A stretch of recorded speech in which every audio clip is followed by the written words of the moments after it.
Welcome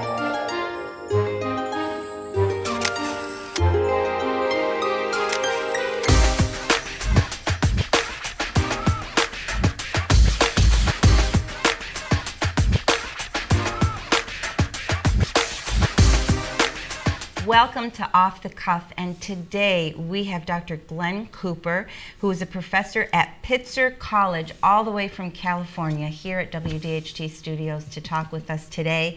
His concentration of study is Islamic studies and the Greek Byzantine.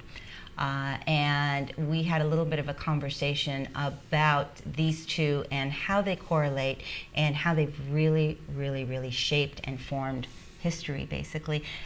Dr. Cooper, thank you for coming to WDHT. I know it was sort of a strut for you from Ann Arbor to come here, and now you're going to be flying, but thank you for making the time to be with us today. It's a privilege and an honor and a delight. Thank you. Thank you.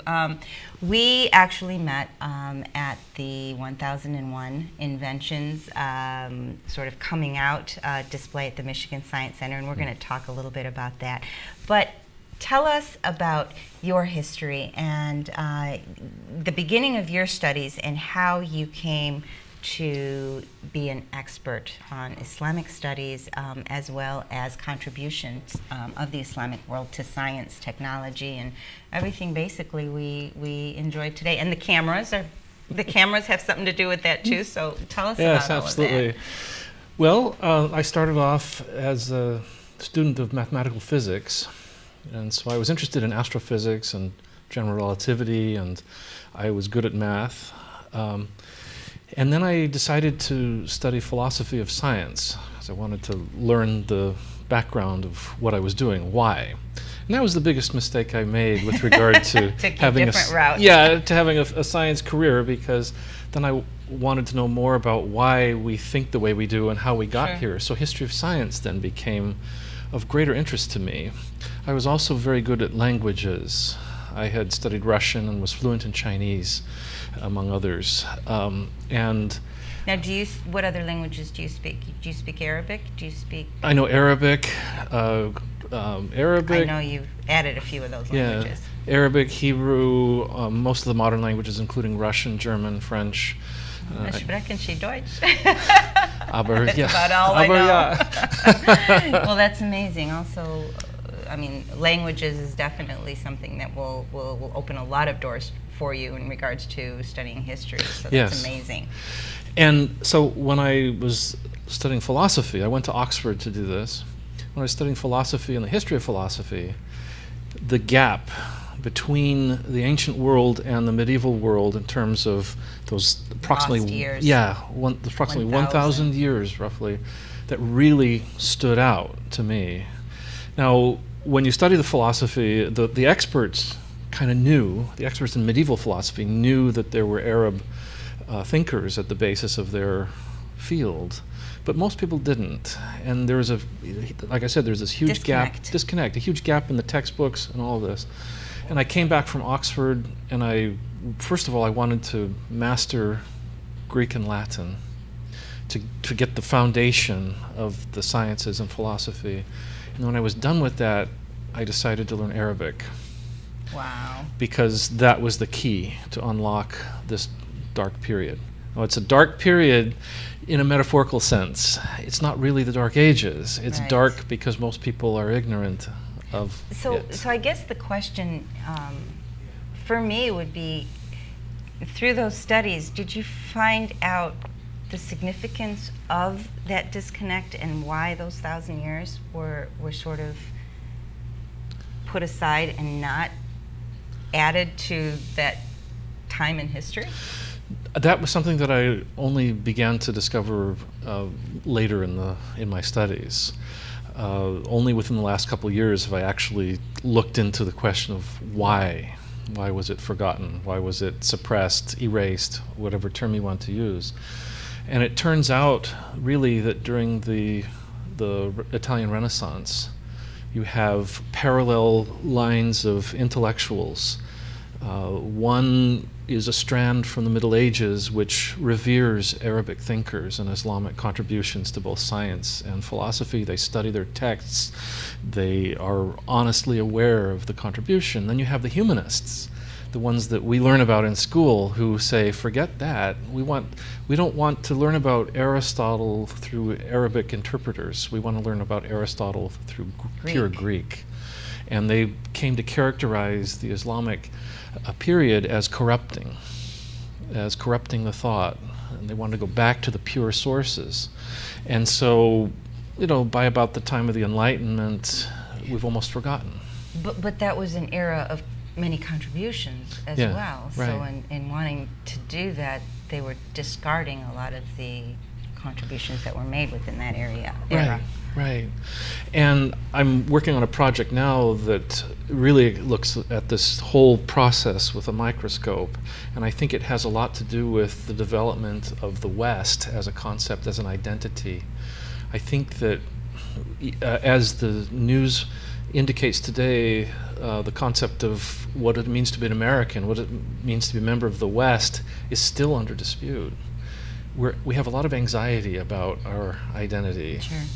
Sure, absolutely. And my feeling is that if more of my fellow Westerners knew the truth about our intimate relationship with other cultures, especially Islam, I think we'd all be happier. Absolutely. And I know in your speech the other night at the Michigan Science Center for the opening of the 1001 Inventions, which we'll talk about a little bit more, you said the truth will set you free, and that really resonates with me, because I believe that people that actually research and educate themselves on their own and find out what history is, and it's not really any fabrication, it's not really any opinions, it's fact and it's history, and I believe that they start to realize that, wait a minute, I need to take a double take on this, I need to understand a little bit more, and come to the realization of the lack of our Western identity and why we've come to where we've come.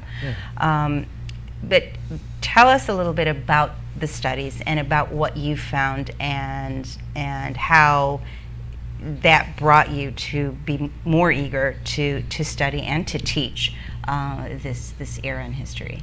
Okay, so I was taking a course on Islamic humanities at the end of my classic studies, and for our term project we were given a choice of subjects, and I chose to look into astronomy because that was my interest. And I discovered that there was this observatory established in Iran at Maraga in the 13th century that had made vast improvements in the mathematical astronomical techniques that were used, and some of these devices, some of these concepts found their way mysteriously into the work of Nicholas Copernicus. And it could not be a coincidence, because they're identical. Linked, absolutely. Yeah. And so I realized at that point, wait a second, this whole paradigm, this whole narrative that I'd been given, which excluded the Arabs and the Muslim contribution, was kind of a distortion, and may I be as rude as possibly to say a lie, but not rude. That's like we talked about it. It's fact.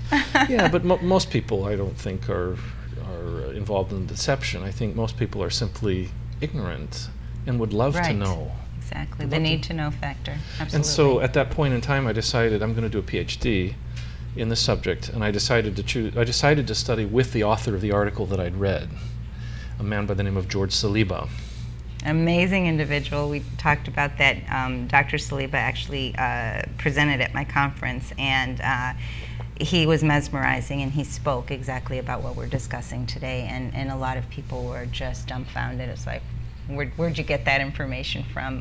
But it was nice because there was fact, and he presented it in a way where it was undisputable. So, it's amazing that you studied with him as well. So great minds think alike, I guess I could say that. I will say that. And so you decided to do your PhD, and so where did that take you in regards to finding out, these different things, and what was it that you actually found out?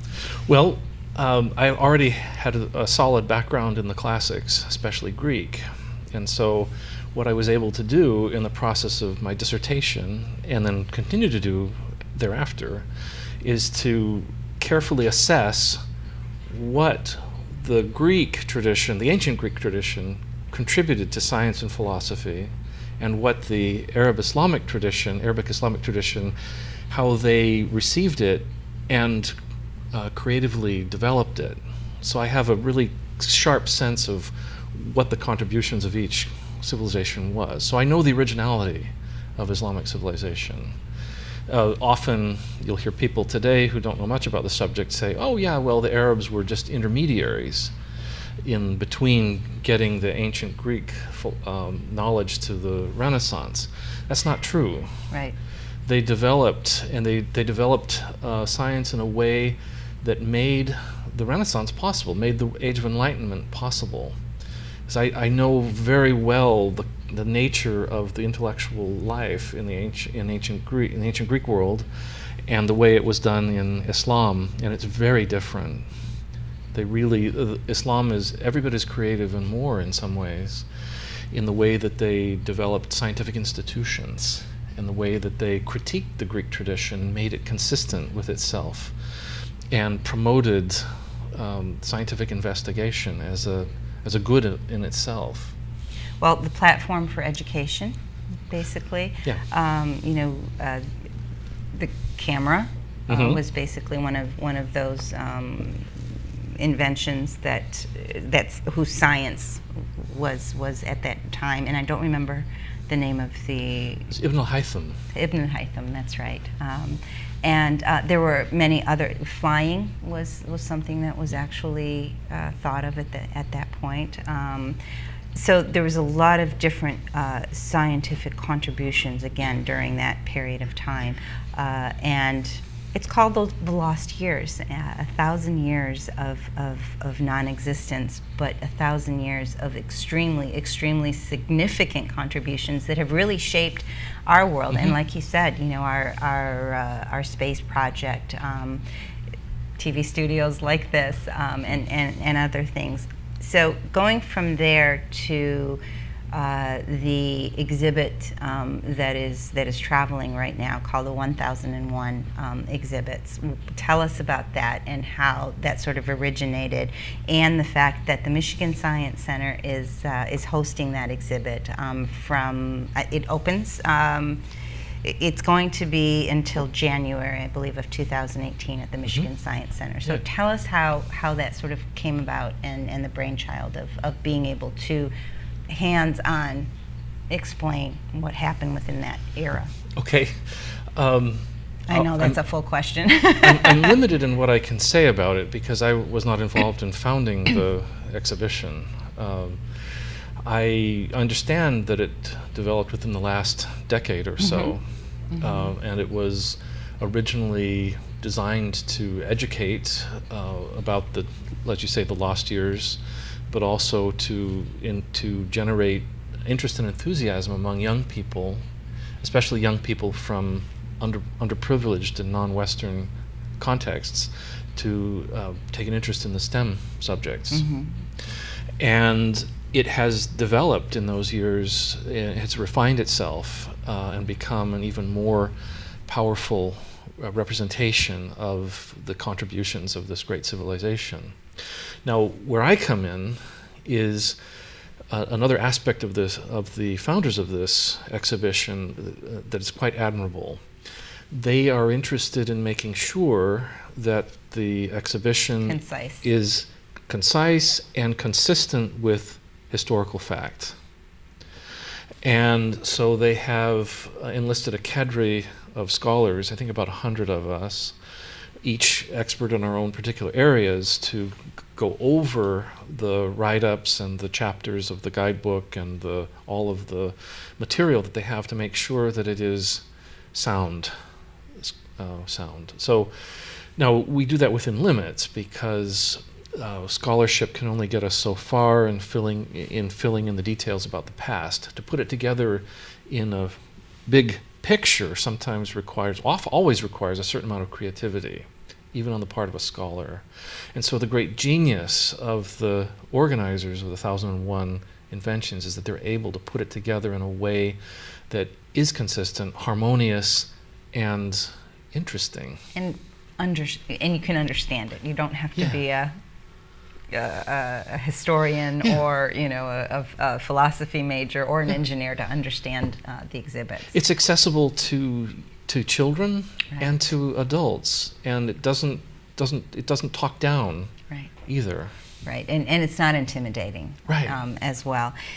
Through your studies, what was the one aha moment that you experienced that told you, yes, I need to pursue this, I need to know a little bit more, and I need to share this with everybody else? Well, I've already told you my big aha moment, but I want to tell you another one, which sort of drove the point even farther home with me, and that is the realization that one of the most important contributions of Islamic civilization to the sciences was the institutionalization of science.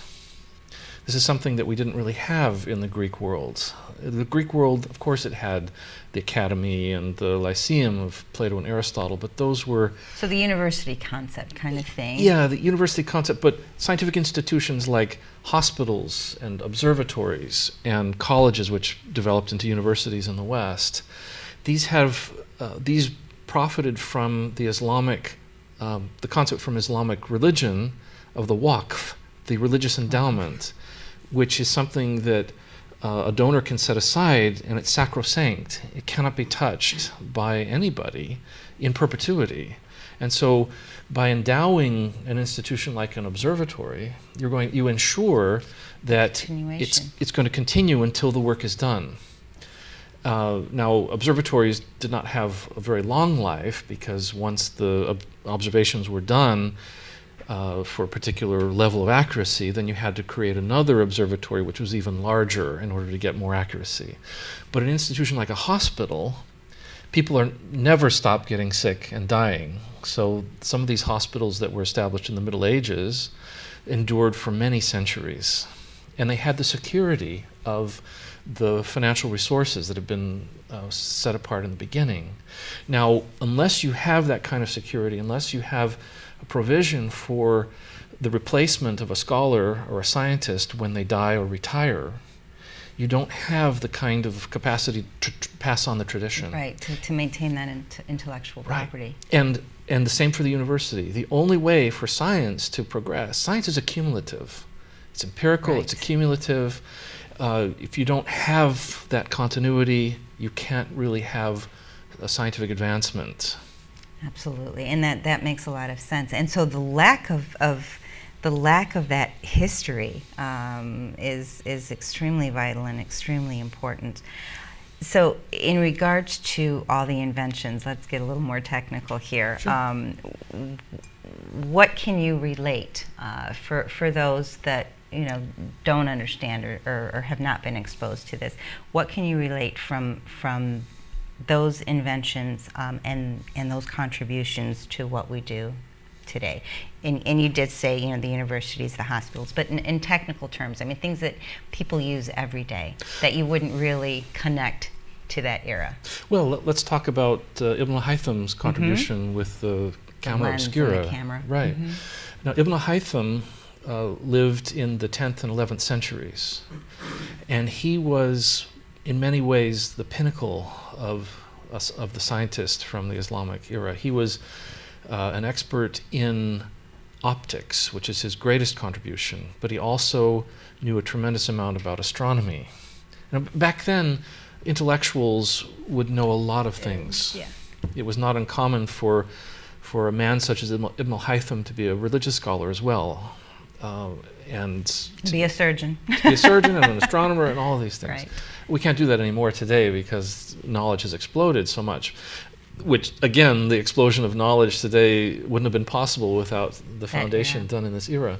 But Ibn al-Haytham, what intrigues me most about him and his contributions was not anything in particular in optics, but the concept of using a physical model. Reflective. Mm-hmm. So he was able to disprove a theory of vision that had persisted in the East and the West for over 1,000 years. The idea that there were visual rays that came out of our eyes that emerged and made contact with whatever we were seeing and then brought the information back to the eye.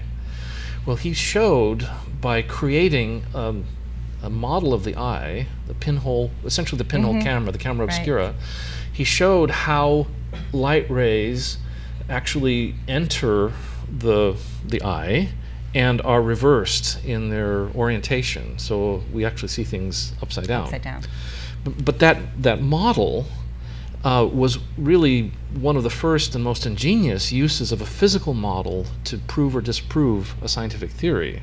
It's not the absolute first, but it was a very, very clever use of one. If you could permit me to say one more. Yes, please. Kamaluddin al-Farisi, from several centuries later, operating in the East, he was intrigued by rainbows.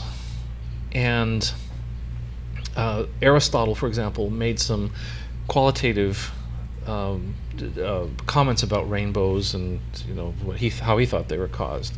They were inadequate. Well, al-Farisi actually constructed a model of a rain droplet using water in a glass bowl. Now, the analogy there, of course, is raindrops are made of water, and you enlarge it so that you can actually do something with it. And then he shined light rays through it and was able to demonstrate, even before Newton, about how light refracts and reflects within the essentially the prism of the water and the glass. And by doing this, was able to show not only how the light is refracted in the rainbow, but also that there is a second rainbow. If you look at rainbows carefully, you can see the second bow. The colors appear in reverse order. Yep, that's true. That's true. Now, Theodoric of Freiburg in the West repeated this experiment sometime later. Now, we don't know whether it was independent or influenced by al-Farisi, but it doesn't really matter. The idea of doing physical models for experimentation was already there. Even within surgical means, there's a cute film that's shown when you go to the Michigan Science Center, and it's narrated or even acted in by Ben Kingsley. And one of the parts was about doing surgery. And he had this string and the hoop, and then he was talking about the string being made out of an animal part. Was it a chicken or catgut? Okay. And I thought that was very interesting because that makes sense, because he talked about internal organs, and that would dissolve within, so you don't have to go back. So even that kind of thing, using animals and parts, was originated from that thought process. So even with our surgical technology today, I think that was a huge influence, with our in medicine as well. Yeah, and the research hospital, which was an invention of the Islamic world, is the place where those things could be practiced and developed. Absolutely, absolutely. So, when you look back at your research and what you have compiled from prior to creating that curiosity to now, what have you found within yourself? What would be the message that you would give people about this? The thing that I've found within myself is the urgency, and the urgency of getting the message out about the truth in history, and the sense that history is not irrelevant. When I was growing up, I often heard people say, well, to students who wanted to major in history, what are you going to major in that for? That's not important. Do sciences or do something like that.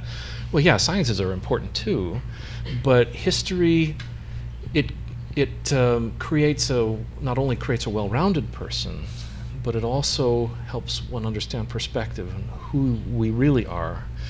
And as many of the violent demonstrations, and unfortunately lethal demonstrations in the United States, and not only the United States, but all over the world, the situation in the Middle East now is largely a battle over history and what it means. Absolutely. People kill each other over history. And so my job as a scholar is not just to spend all of my time in the archives. I couldn't do that anyway, because I like people. It's to get out and share that as a teacher, and to help students and anybody else that's interested to understand the truth.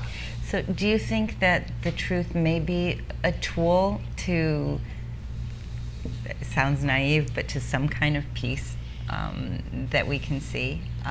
Because I look at modern day society, and I look at what's happening in the Middle East, and I understand, how we got here and the contributions of, different entities, and yet, the turmoil that we experience, and yet together, like you said, the Greek Byzantine, the Islamic, all those things together sort of brought us where we are. So how do we create that message to make a better world? Well, I think that's a difficult question and not very fair, but that's all right. It's okay. What can we do in a perfect world? I guess it may not be fair, but it's something that I've thought about. So, I think that until we all recognize that scientific knowledge and the capacity to invent things is a common human possession.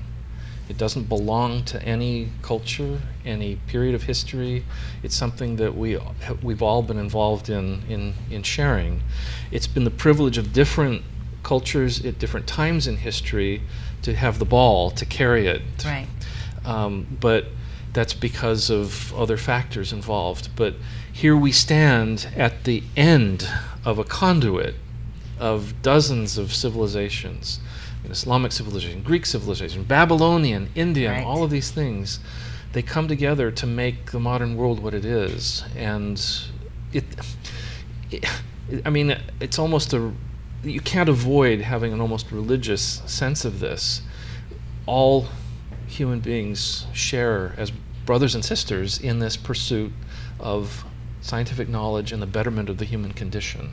Until we see that we are commonly involved in this common cause, we're not going to get anywhere. Absolutely. Very well said. Very well said. We're both wearing our pins today, and that is the symbol of the display and the 1001 inventions. If you get a chance to actually go down to the Michigan Science Center and take a look at this display, it is really an amazing, amazing, amazing sense of history and sense of knowledge, and will take you to a place you've never been before. How can I thank you for being here and sharing all this information, and for, creating reality where it needs to be? So thank you so much, Dr. Cooper. Thank you. Bless you, and just keep doing the work that you're doing and sharing this information really across the world. And we hope to see you back here, maybe in April for the Images Sure. and Perceptions Conference, Sure. and we can share this information with all those so much. individuals. Thanks. Thank you for being here, and thank you all for being on Off the Cuff.